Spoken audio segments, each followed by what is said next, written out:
TRS ఆవిర్భావ సభలో CM KCR చేసిన వ్యాఖ్యలపై పత్రికల్లో వచ్చిన కథనాలు ప్రతిపక్షాలకు అస్త్రంగా మారాయి. దళిత బంధు పథకం అమలులో అవినీతి జరుగుతోందని, ఎమ్మెల్యేలు, అనుచరులు ఒక్కో లబ్ధిదారు నుంచి 3 లక్షలు వసూలు చేస్తున్నారని సీఎం వ్యాఖ్యానించారని మీడియాలో వార్తలు వచ్చాయి. దీనిపై ప్రతిపక్షాలు ఫైర్ అవుతున్నాయి. అవినీతి రహిత పాలన అందిస్తామన్న కేసీఆర్ ఎమ్మెల్యేల అవినీతిని స్వయంగా ఒప్పుకున్నారని బీజేపీ నేతలు పేర్కొంటున్నారు.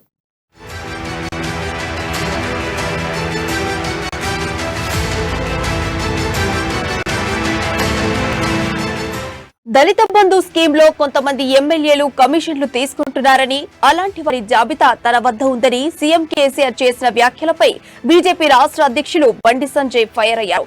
ఇది 30% కమిషన్ సర్కార్ అని విమర్శించారు. దళిత బంధులో ఎమ్మెల్యేల చేతివాటం చూపిస్తున్నారని వారు ధ్వజమెత్తారు. సొంత ఎమ్మెల్యేలు అవినీతికి పాల్పడుతుంటే అరికట్టలేని అసమర్థ ముఖ్యమంత్రిగా కేసీఆర్ ఉన్నారని ధ్వజమెత్తారు.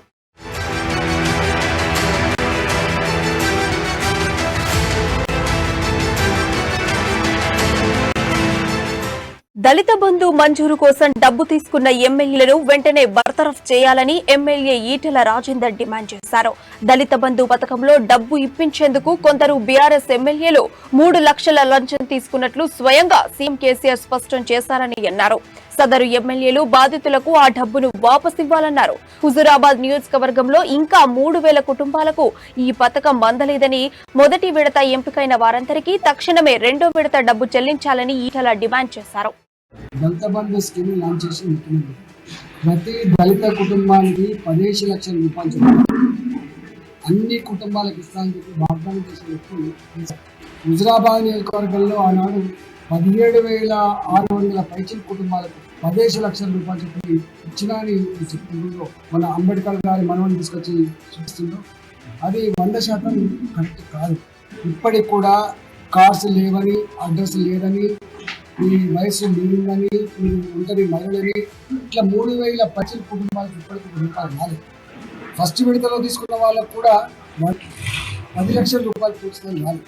రాష్ట్రంలో జరుగుతున్న అవినీతిపై సీఎం కేసీఆర్ మాట్లాడాలని BJP MLA Raghunandan Rao demand చేశారు. మంత్రులు, ఎమ్మెల్యేల అవినీతి చిట్టా ఉందని, దళిత బంధులో ప్రజాప్రతినిధులు 3 లక్షల నుంచి 5 లక్షల వరకు తీసుకుంటున్నారని స్వయంగా కేసీఆర్ చెప్పారని, దీన్ని హైకోర్టు సుమోటోగా తీసుకోవాలని కోరారు. హైకోర్టు సుమోటోగా తీసుకుని సీఎం కేసీఆర్ కు నోటీసులు ఇవ్వాలన్నారు. దళిత బంధులో అవినీతికి పాల్పడుతున్న వారిపై చర్యలు తీసుకోకుండా తప్పు చేస్తున్న మంత్రులు, ఎమ్మెల్యేలను కేసీఆర్ వెనకేస్తున్నారని విమర్శించారు రఘునందన్ రావు. మరి బీసీలకు న్యాయం, దళితులకు న్యాయం, అగ్రకులాలకు న్యాయం ఉంటుందా మీ కేబినెట్ లో? ముఖ్యమంత్రి గారు దీనికి మీరు రెస్పాండ్ అవుతారని నేను చెప్పి నేను ఆశిస్తా ఉన్నా. లేకుంటే రాష్ట్ర సర్వోన్నత న్యాయస్థానమైన ఎట్లా ఏసీబీ డీజీ గారు వస్తారో రారో, ముఖ్యమంత్రి గారికి నోటీస్ ఇస్తారో ఇయ్యారో నాకు తెలియదు, కానీ కనీసం రాష్ట్ర సర్వోన్నత న్యాయస్థానమైన పేపర్ లో మొదటి పేజీలో తాటికాయంత అక్షరాలతోటి ఎమ్మెల్యేలు దళిత బంధులో కమిషన్లు తీసుకున్నారనే వార్త చూసిన తర్వాతనైనా ఆ వార్తని గౌరవ న్యాయస్థానాలు సుమోటుగా స్వీకరించి ముఖ్యమంత్రి గారికి నోటీసులు ఇష్యూ చేయాలని చెప్పి ఈ సందర్భంగా నేను గౌరవ న్యాయమూర్తులకు కూడా అప్పీల్ చేస్తా ఉన్నాను. దళిత బంధులో కమిషన్ తీసుకున్న ఎమ్మెల్యేల లిస్ట్ ఉందన్న కేసీఆర్ దాన్ని ఎందుకు బయట పెట్టట్లేదో చెప్పాలని టీపీసీసీ చీఫ్ రేవంత్ రెడ్డి నిలదీశారు. కాంగ్రెస్ పార్టీ మొదటి నుంచి చెబుతూనే ఉందని, బీఆర్ఎస్ లీడర్స్ అక్రమాలకు పాల్పడుతున్న విషయాన్ని గుర్తు చేశారు. వెంటనే దళిత బంధు ద్రోహుల లిస్టును బయటపెట్టి వారికి శిక్ష పడేలా చూసినప్పుడే కేసీఆర్ కు గౌరవం ఉంటుందని దుయ్యబట్టారు.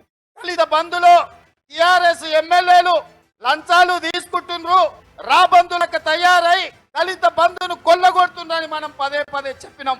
కానీ టీఆర్ఎస్ ఖండించారు. నిన్న ముఖ్యమంత్రి ఏమన్నాడు? ఏ ఎమ్మెల్యే ఎంతెంత తీసుకుంటుండో అందరి జాతకాలు నా దగ్గర ఉన్నాయి, ఒక్కడొక్కడు 3 లక్షల రూపాయలు తీసుకుంటున్నాడని. 10 లక్షల దళిత బంధు ఇవ్వడానికి 3 లక్షల రూపాయలు లంచం తీసుకున్నాడంటే 30% కమిషన్ తీసుకున్నట్టే కదా. 30% కమిషన్ తీసుకునే సర్కార్ ఈ రోజు మనకు అవసరమా? మీరు ఒక్కసారి ఆలోచన చేయండి మిత్రులారా. కర్ణాటకలో వెంకటరెడ్డి గారు చెప్పినట్టు కర్ణాటక సర్కార్ 40% కమిషన్లు తీసుకునే సర్కార్. ఇవాళ తెలంగాణలో ఉన్న కేసీఆర్ సర్కార్ 30% కమిషన్లు కొల్లగొడుతున్న సర్కార్. సీఎం కేసీఆర్ పై వైఎస్ షర్మిల మరోసారి తీవ్ర స్థాయిలో ధ్వజమెత్తారు. దళిత బంధు అమలులో ఒక్కో ఎమ్మెల్యే 3 లక్షల రూపాయలు తీసుకుంటుందని పార్టీ ప్లీనరీలో కేసీఆర్ చేసిన వ్యాఖ్యలపై షర్మిల ఆగ్రహం వ్యక్తం చేశారు. ఎమ్మెల్యేలు అవినీతి చేశారని తెలిసినా ఎందుకు చర్యలు తీసుకోవడం లేదని ప్రశ్నించారు. దళిత బంధులో ఒక్కో కుటుంబం వద్ద 3 లక్షలు తిన్న ఎమ్మెల్యేలను కేసీఆర్ వెంటనే బర్తరఫ్ చేయాలని డిమాండ్ చేశారు.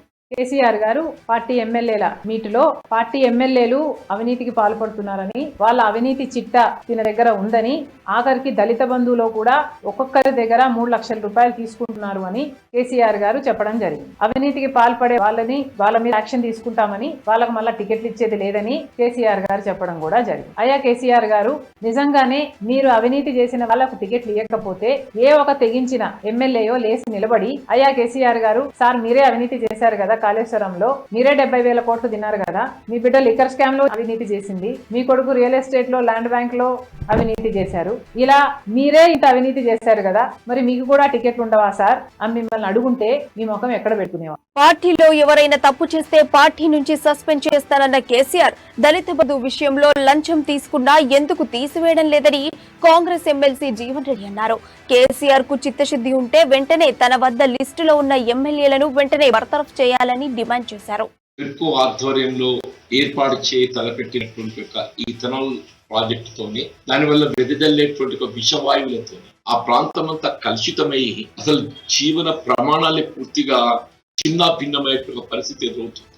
పరిస్థితులు పరిసర ప్రాంతం అంతా కూడా ఏదైతుందో, పంటలు కూడా ఏదైతుందో తీవ్రంగా దెబ్బతిన ప్రమాదం పెంచుందని శాస్త్రజ్ఞులు చెప్తుందని చెప్పారు.